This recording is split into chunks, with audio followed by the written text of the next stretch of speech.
વાગ્યા દરમિયાન કહી શકાય કે પોસ્ટલ બેલેટથી મતગણતરી જે છે તે યોજાવાની છે।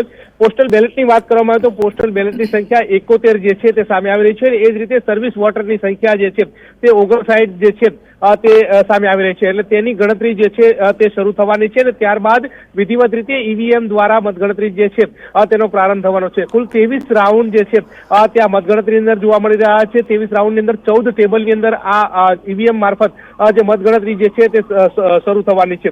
ઠીક 8:30 વાગે ઈવીએમ થી મતગણતરી જે છે તે શરૂ થવાની છે। મતગણતરીની કેન્દ્રની વાત કરવામાં આવે તો ગણતરી કેન્દ્રની અંદર 159 થી વધુ અધિકારીઓ જે છે તે તૈનાત છે। 59 જેટલા કર્મચારીઓ જે છે તે કાઉન્ટિંગ સ્ટેશનની અંદર હાજર છે। એ જ રીતે પોલીસ બંદોબસ્ત જે છે તે પણ સઘન કરી દેવામાં આવે છે કે 400 જેટલા પોલીસ જવાનો જે છે તે સમગ્ર પરિષદની અંદર તૈનાત છે। સીઆરપીએફ હોય એસઆરપીએફ જવાનો જે છે તે એમનો સુરક્ષા બંદોબસ્ત જે છે તે સઘન કરી દેવામાં આવે છે।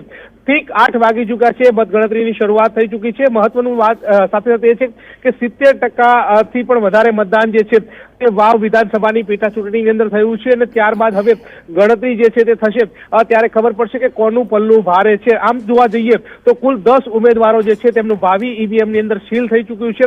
ઈવીએમની અંદર 10 લોકોનો આજે ફેસલો જે છે તે થવાનો છે। પરંતુ વાત કરીએ કાંટેકી ટક્કરની તો 3 જે ઉમેદવારો જે છે ભારતીય જનતા પાર્ટી, કોંગ્રેસ અને અપક્ષના ઉમેદવાર માવજી પટેલ આ ત્રણેય વચ્ચે કાંટેકી ટક્કર છે। ત્યારે કોણ મેદાન મારે છે તે ઉપર સૌ કોઈની નજર જે છે તે મંડરાયેલી છે।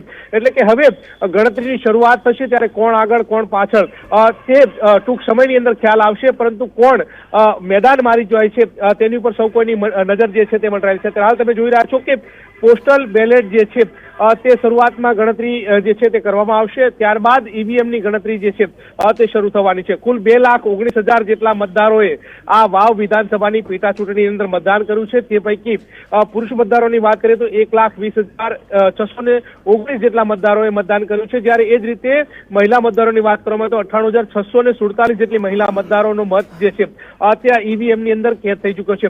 હવે જોવાનું એ રહેશે કે આ તમામ મતદારોએ જે છે તે કોને સમર્થન કર્યું છે અને કોને ડિસ્કોલિફાઈ કરે છે તે જોવાનું રહેશે। પરંતુ ઇન્ટરેસ્ટિંગ વેમાં આ ચૂંટણી એટલા માટે જોવામાં આવી રહી છે કારણ કે ભારતીય જનતા પાર્ટી જે છે તે 7 વર્ષનો સંન્યાસ જે છે તે દૂર થાય તે માટે કમર કસી રહ્યું હતું।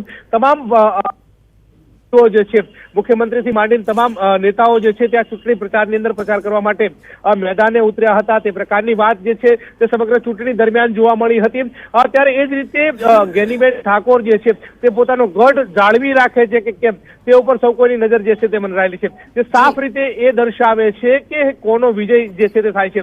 ત્યારે જે જનતાનું સમર્થન કોને મળે છે, શું પેટા ચૂંટણી છે એટલે સ્થાનિક સરકારની પક્ષે જે છે તે સ્થાનિક લોકોનું સમર્થન જોવા મળે છે કે પછી યથાયોગ્ય રીતે કોંગ્રેસ જે છે તે હેટ્રિક મારે છે તે ઉપર સૌ કોઈની નજર મંડરાયેલી છે। પરંતુ વાત કરીએ અપક્ષની તો માવજી પટેલ જે છે તેમણે અપક્ષમાંથી દાવેદારી કરી હતી। એક બાદ એક સભાઓ જે છે તે ગજવી રહ્યા હતા।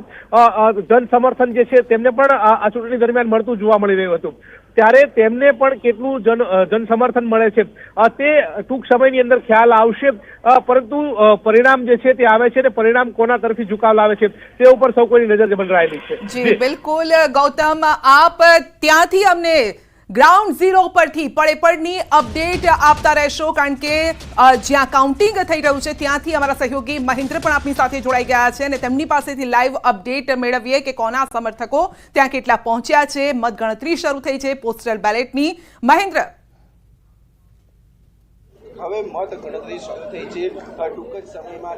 જી સંધ્યા આપને બતાવ્યું કે જે રીતે બનાસકાંઠા જિલ્લાની 7 વાવ વિધાનસભા બેઠકની જે પેટા ચૂંટણી યોજાય છે જેનું મતદાન 70.75% યોજાયું, 55% યોજાયું હતું। ચોક્કસપણે આજે જ્યારે 8 કલાકના ટકોરે જે છે મતગણતરી શરૂ કરવામાં આવી છે અને સૌ પ્રથમ જે બેલેટ પેપરથી જે મતદાન થયું હતું તેની ગણતરી હાથ ધરવામાં આવી છે અને 8:30 કલાકે જે ઈવીએમ મશીનથી થવાની છે। ચોક્કસપણે બતાવીશ કે આ જે મતગણતરી કેન્દ્ર છે મતગણતરી કેન્દ્ર ઉપર છે પોલીસો પણ ચુસ્ત બંદોબસ્ત કોટમાં લગભગ 400 જેટલા સુરક્ષા કર્મીઓ અહીંયા તૈનાત કરવામાં આવે છે। કોઈપણ જાતનો અનિચ્છનીય બનાવ ન બને તેની સંપૂર્ણ તકેદારી પોલીસ દ્વારા સુરક્ષા કર્મીઓ દ્વારા રાખવામાં આવી છે। અને અહીંયા જે છે આ વાવ બેઠક ઉપર ત્રિપાંખીયો જંગ કહી શકાય તે રીતે ભાજપ, કોંગ્રેસ અને અપક્ષ વચ્ચેનો આ જંગ છે અને તેમાં કોણ બાજી મારશે તે એક જોવા માટેની તાવેદારી જે સમર્થકો છે હવે ધીરે ધીરે જે રીતે ગણતરી શરૂ થઈ છે, બેલેટ પેપરની શરૂ થઈ છે અને ઈવીએમથી લગભગ 8.5 કલાક પછી જે ગણતરી શરૂ થશે અને એ પ્રમાણે હવે જે સમર્થકો છે ધીરે ધીરે સ્થળ ઉપર પહોંચી રહ્યા છે। અને ખાસ કરી ચોક્કસપણે વાત કરીશ કે આજે છે ગેનીબેન છે પોતાનો ઘર ગઢ જે માને છે, ગઢને ટકાવી રાખવાના પ્રયાસો કરે છે. જ્યારે માવજીભાઈ છે, માવજીભાઈ પણ તેટલી જ દાવેદારી કરી રહ્યા છે. જે રીતે અંબાજી ખાતે જે એક ચૌધરી સમાજની